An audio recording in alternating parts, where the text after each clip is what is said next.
예,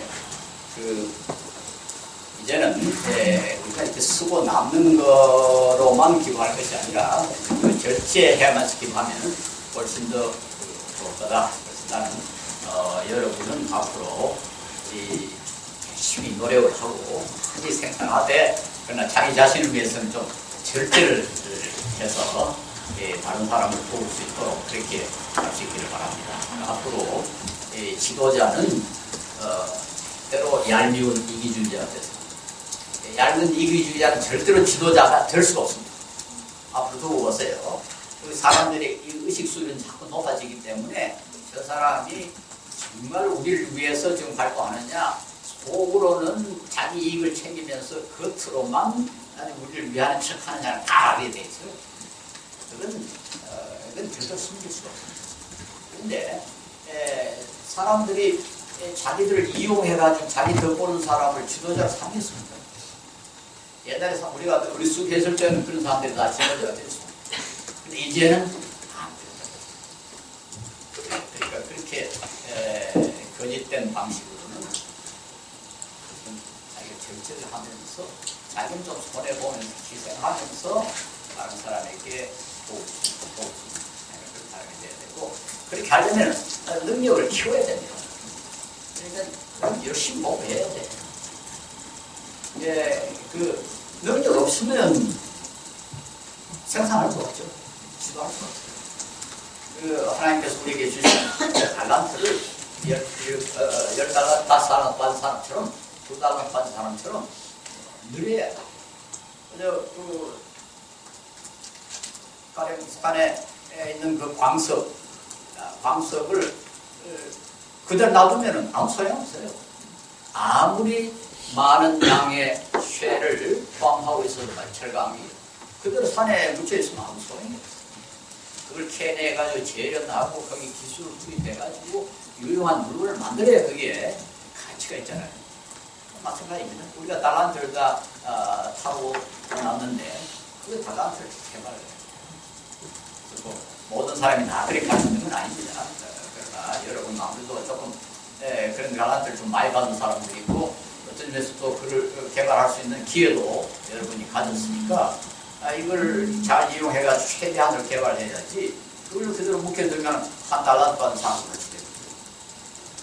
그 아프리카에 내가 몇 번 다녀봤습니다만 거기 가면 좀 얼마나 안타까운지 모르겠어요.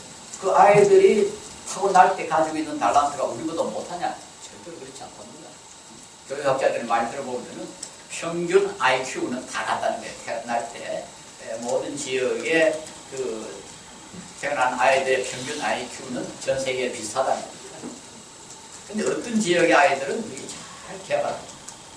어떤 지역에는 전혀 개발할 기회가 없어가지고 그게 이제 악순환이 벌어지는 거죠. 개발 못하니까 다 그 세대의 IQ도 능력도 개발 못해요. 다른 지역은 또 선순환이 이루어져요. 사회에 잘 개발되니까 개발한 사람들이 또 그 뒤 두 세대의 달란트를 개발할 수 있도록 그 환경을 만들고 빨리 있습니다. 그러니까 우리는 이 달란트 개발을 이것이 그리스도의 아주 중요한 임무라는 것을 합니다. 성경에 보니까 그 달란트 개발 안 한 달란트 받은 사람에게는 아주 무서운 벌을 내렸어요. 그렇잖아요. 바깥 어두운 데서 이를 가림이 있으리라고 그랬으니까 상당히 무서운 수준입니다. 이번에는 정의라는 것이 사실은 어떤 것이냐? 정의는 사실 난 기독교 유산이다 하는 것을 좀 강조하려고 합니다. 그리고 정의 하지만은 이 정의라는 것이 실제로 오늘날 작용하는 것은 기독교가 자랑할 만한 기독교가 굉장히 소중하게 여겨야 할 유산이라는 것을 말씀드립니다. 고대 그리스인들도 정의라는 것을 강조를 했습니다. 그리스인들이 강조하는 4가지 미덕이 있습니다. 하나가 지혜, 그 다음에는 절제, 그 다음에 용기, 정의, 이 4가지가 소위 그리스인들이 말하는 4대 미덕입니다. Four Cardinal Virtues라고 그랬어요. 우리 동양하고 또 좀 다른 것은 우리 도양에는 그 지혜라든가 절제는 강조를 했지만은 용기는 그렇게 강조를 하지 않았고 정이란 말은 아예 없었어요. 우리 도양에는 정이란 말이 없습니다. 우리가 지금 사용하고 있는 정이란 말은 서양말을 번역한 겁니다. 그러니까 과거에는 우리나라 중국이나 정이란 말이 없었어요. 물론 정이란 말이 없었다 해서 정의 개념이 없었느냐 그건 아니라고 나는 생각해요.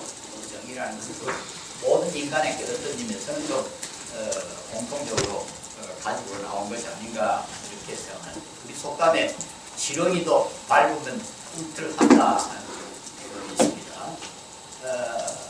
그렇죠. 아무리 그 천하도 생각해가지고 형편없이 싱파하는 지렁이도 밟으면 꿈틀한다는 말은 인간을 갖다 너무 무시하면은 반한다, 항의한다 그런 주장이죠. 이 정의에 대하여 정의에 아주 사람이 날때부터 타고났다는 것을 제일 강조하는 사람은 잔자크 루소라는 스위스의 정치 철학자였을까요? 사회계약서를 주장한 루소가 이 정의에 대해서 많이 썼습니다. 그가 쓴 그 교육소설 에밀이라는 곡이 들어보셨겠죠. 그 에밀에 보면은 이런 말이 있어요. 어린 아이가 운다고 해서 때리면 더 운다. 더 우는 것은 억울해서 불평이 있어서 우는데 그거다 또 불평을 안 들어주고 때리니까 더 억울해서 운다.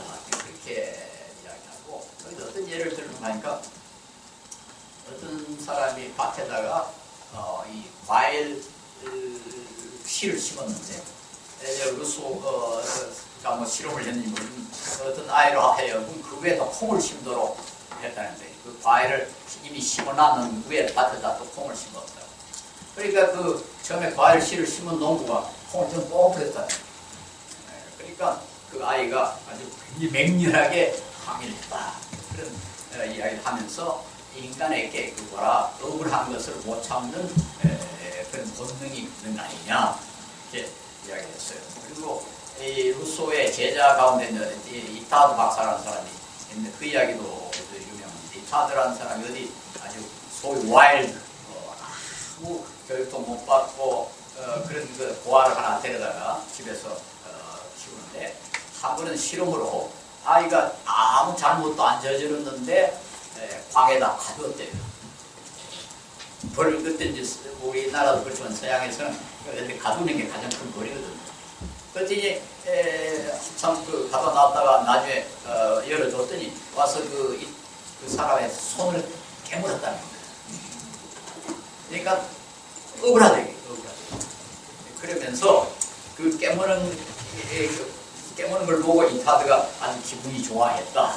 이제 이 사람이 빅토르, 이 아이가 이름 빅토르인데 빅토르가 인간이 됐다. 그렇게 했다는 그런 기록이 있습니다. 이 인간에게 그 억울함을 참지 못한 그런 본능.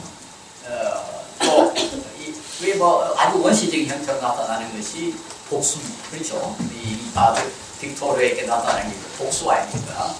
복수라는 것이 사실 이 정의감의 그러니까 이렇게 말할 수가 있어요. 그래서 우리나라에 정의란 말은 없었지만 정의에 대한 그런 그 이야기는 참 많이 있습니다.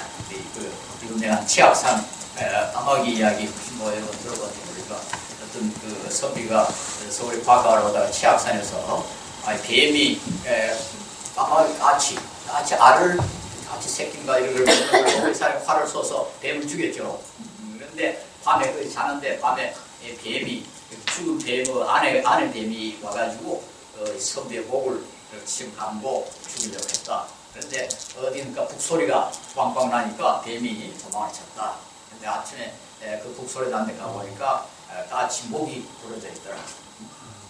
이게 이제 복수와 보은의 그 이야기가 얽혀 있는 겁니다. 까치는 은혜를 갚고 이 뱀은 복수를 하고 이게 다 사실은 정의의 표현이다 이렇게 말할 수가 있죠. 우리는 이 사상은 사실은 어디서 나와 있느냐? 인간은 근본적으로 동일하다. 평등 사상. 그리고 인간에게는 기본적인 인권이 있다 하는 이 사상에 근거가 있다. 이건 단순히 사상이 아니라 인간의 아예 본능적으로 하나님께서 주신 것 아니냐 이렇게 생각합니다. 그런데도 불구하고 그 모든 인간에게 근본적으로 동일한 그 인권이 있다 하는 생각을 우리 역사에 처음으로 도입한 것은 기독교다.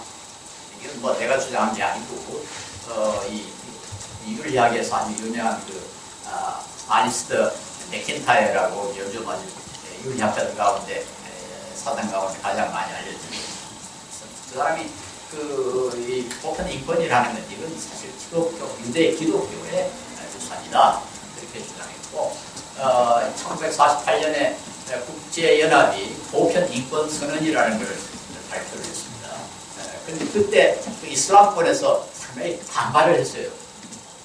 그 반발한 게 뭐 여러 군데에 있습니다만 미국의 문화인류학회에도 반대를 했고 그 아랍에서 상당히 반대를 했는데 그 이유가 뭔가 하니까 이건 기독교 사상이잖아.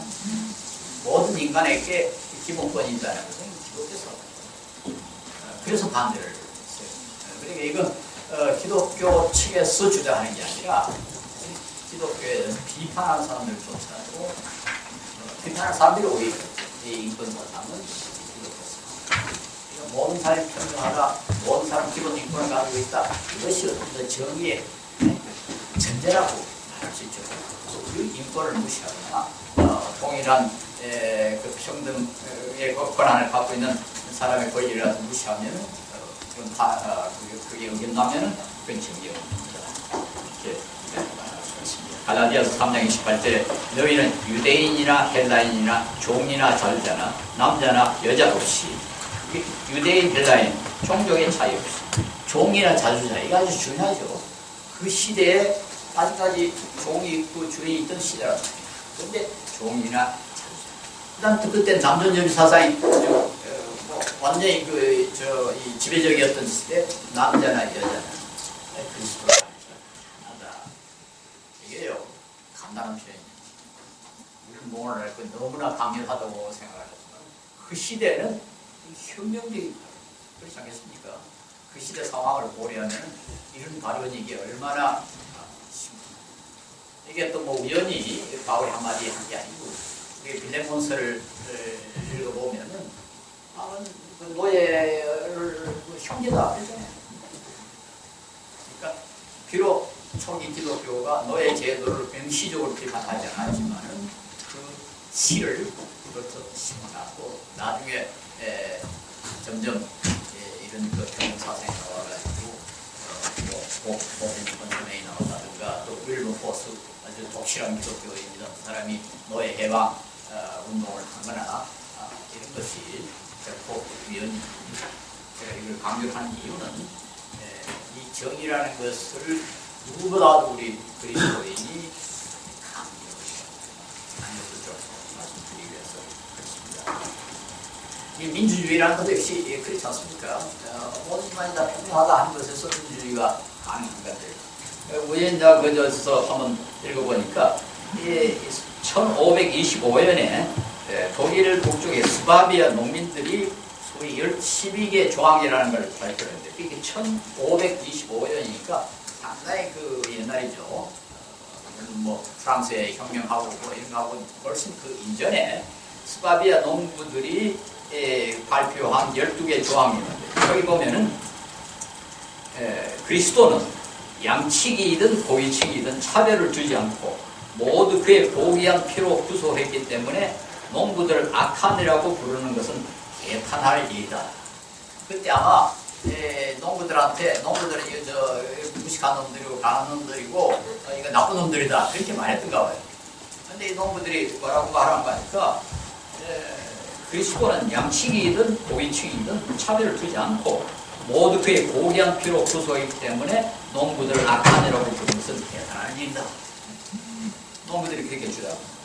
또 그 12개 조항의 4조에는 우리의 주인이신 하나님이 사람을 창조하셨을 때 모든 인간에게 짐승, 공중의 소, 새, 물속의 고기들을 지배할 능력을 주셨기 때문에 평민들은 짐승이나 새를 사냥하거나 고기를 잡을 권리가 없다고 하는 것은 성경의 가르침에 맞지 않는다 라고 주장합니다. 아마 그 시대 귀족들이 이제 산소하지 마라, 고기도 잡지 마라, 뭐 이렇게 했는가 봐요. 다 동등한데 무슨 소리냐? 이게 1525년에 이미 이런 생각이 나옵니다. 이걸 모두 기독교적 정신에 이게 성경의 가르침이다라고 주장을 보면은 민주주의라는 것, 우리 기독교하고는 밀접한 관계가 있다는 것을 알아야 돼요. 그래서 우리가 이걸 우리의 위대한 유산이다 하는 것을 좀 알고 있고, 따라서 정의와 민주에 대해서 그리스도인이 좀 더 관심을 가져야 한다. 물론 오늘 그게 하나의 보편적인 가치로 모든 사람과 중요하게 생각하지만 특별히 좀 여기에 대해서 심각하게 생각하시고 하냐 이렇게 생각합니다. 흔히들 민주주의는 그리스에서 시작이 됐다 이렇게 이야기합니다. 어떤 녀석 그리스의 그 폴리스라는 것이 사람들 모아가지고 중요한 결정을 했다 이렇게 해서 그것이 민주주의 시작이다. 근데 거기 한 가지 빠진 것이 있는데요. 이게 뭔가니까 거기에는 여자는 참여를 참석할 수 없고 노예들도 참석할 수 없고 또 외국인도 장사꾼도 참여할 수 없었습니다. 오직 자유시민들, 소위 자유시민만 거기에 참여할 수 있었습니다. 그렇다면 민주의 가장 중요한 핵심, 이게 없어졌죠. 평등이 없는 거죠. 그래서 그 형식은 물론 오늘 우리가 말한 민주주의의 그 형식을 취했다고 할 수 있지만 정신은 민주주의의 가장 중요한 정신은 거기에 없었다. 그래서 나는 민주주의가 그리스부터 시작했다는 것도 이렇게 신빙성 있는 주장입니다. 그리고 개인적으로 나는 칼빈이 그 민주주의에 대해서 상당히 관심을 많이 했습니다. 칼빈이 민주주의에 대해서 관심을 쓴 것은 주로 이 권력이 소수에게 집중됐을 때 부패할 가능성이 크다 하는 것에 였습니다. 칼빈의 일반적인 소위 그 인간의 전적 부패 사상하고 연결이 되어 있는데 나는 이게 또 민주주의의 아주 중요한 요소라고 생각합니다. 왜 민주주의가 좋으냐? 다수의 의견이 소수의 의견보다 좋아서가 아니라 권력이 소수나 한 사람에게 집중되면 반드시 부패.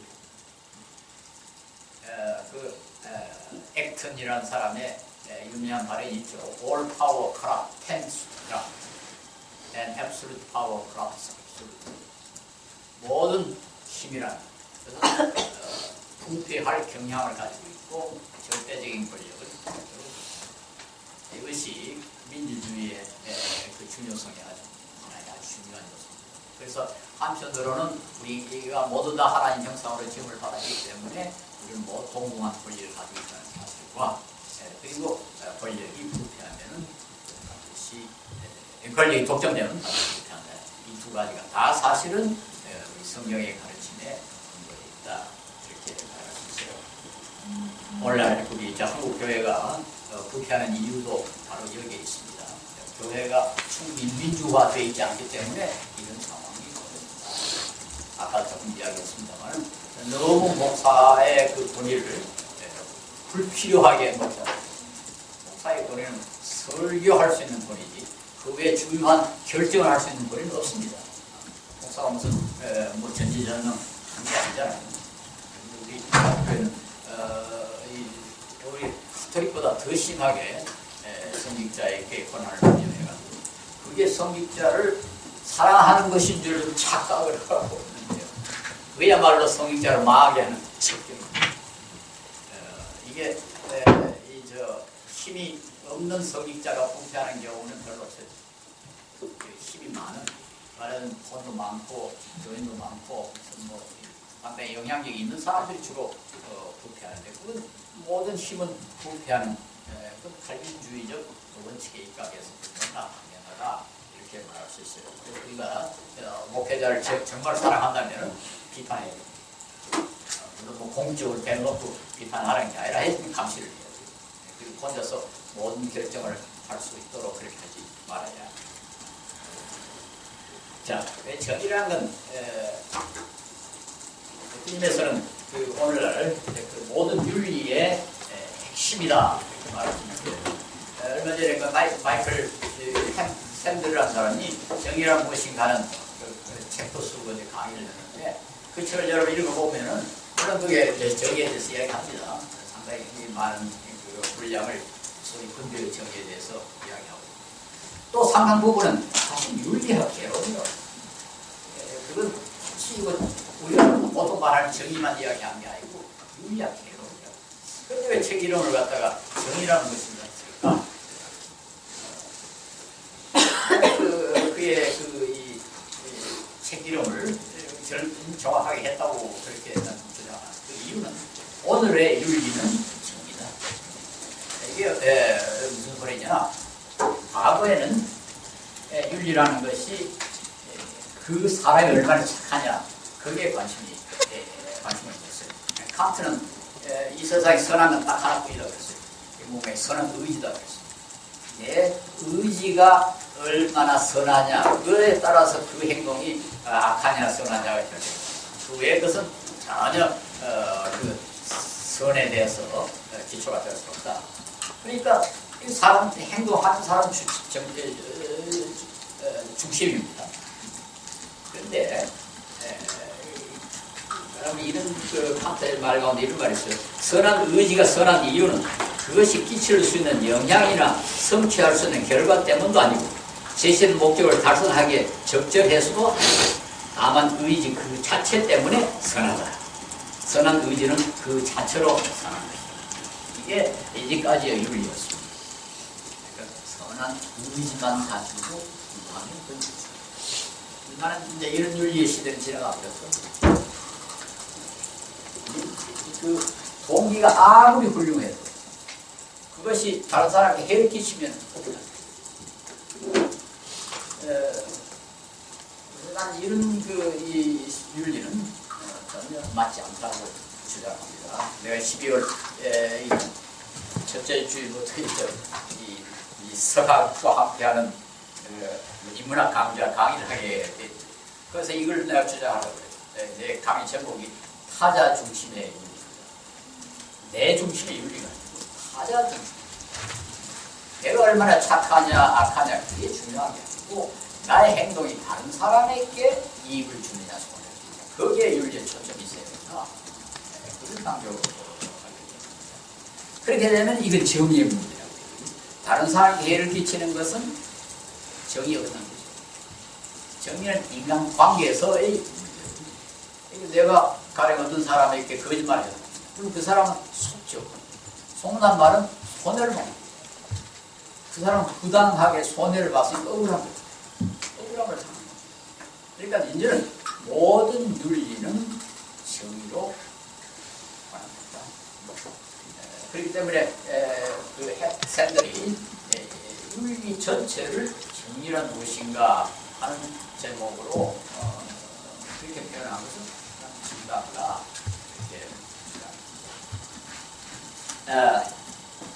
그래서 오늘 이제 우리 사회의 이 윤리적 수준이 굉장히 낮거든요. 그래가지고 우리 사회가 좀 갈등이 심하다.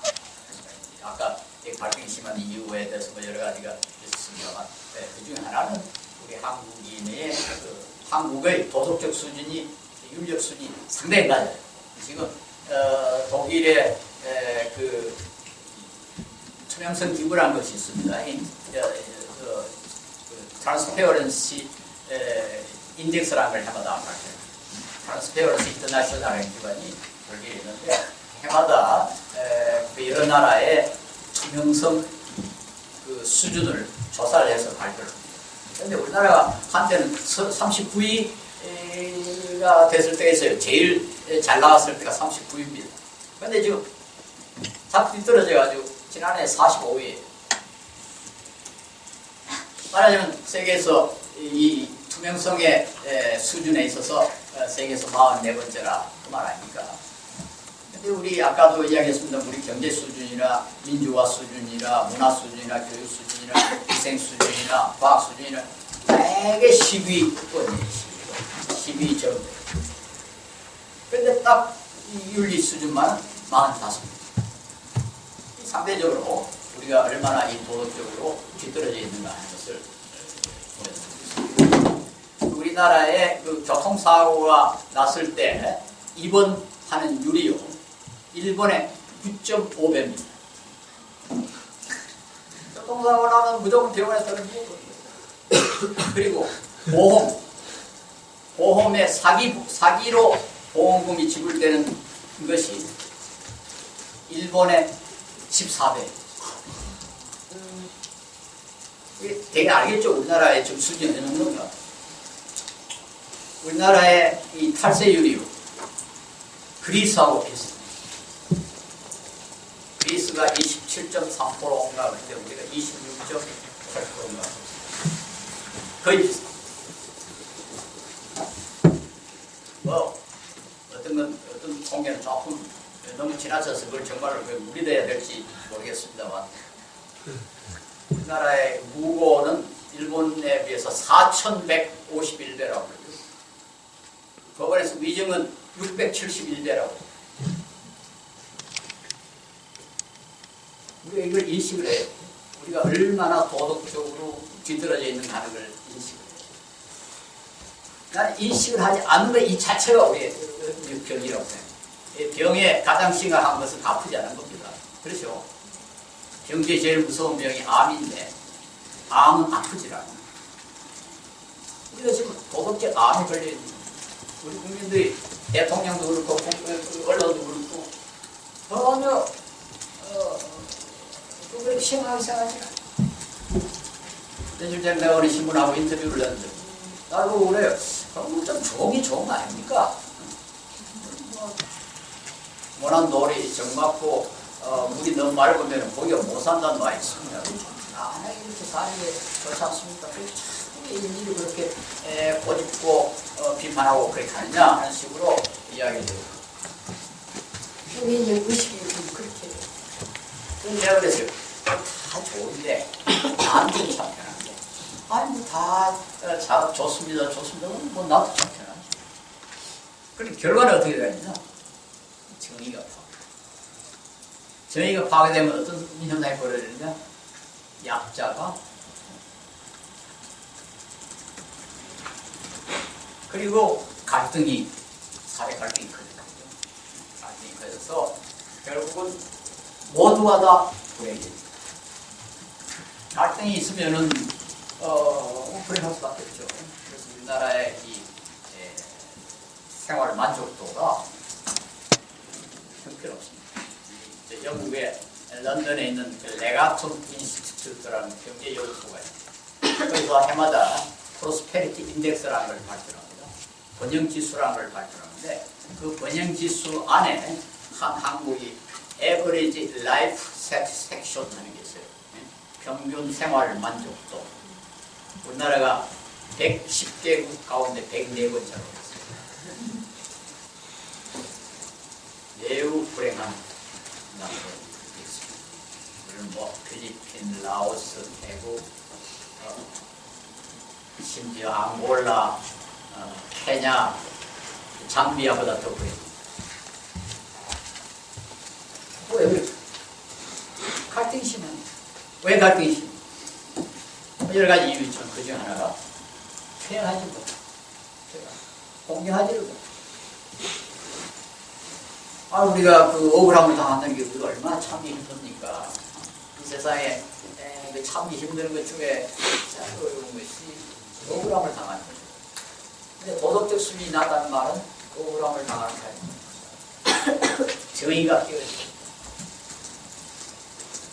이제 이렇게 시작하고 그래서 내가 이 윤리 운동을 하는 겁니다. 아까 이장로 교수가 지금 기독교 윤리 실천 운동을 말씀하셨는데 이 한국이 기독교인 이 카톨릭까지 합치면 26%나 되는데 왜 이렇게 도덕적 수준이 낮아요? 일본은 카톨릭까지 합쳐서 1%밖에 안 돼요. 우리나라는 도덕적 수준이 우리보다 그렇게 높아요.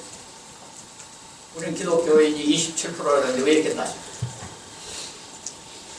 우리 기독교가 윤리를 강조하지 않기 때문에, 윤리를 가르치지 않기 때문에, 목사가 표절을 해도 교인이 수천 명이 따라가요.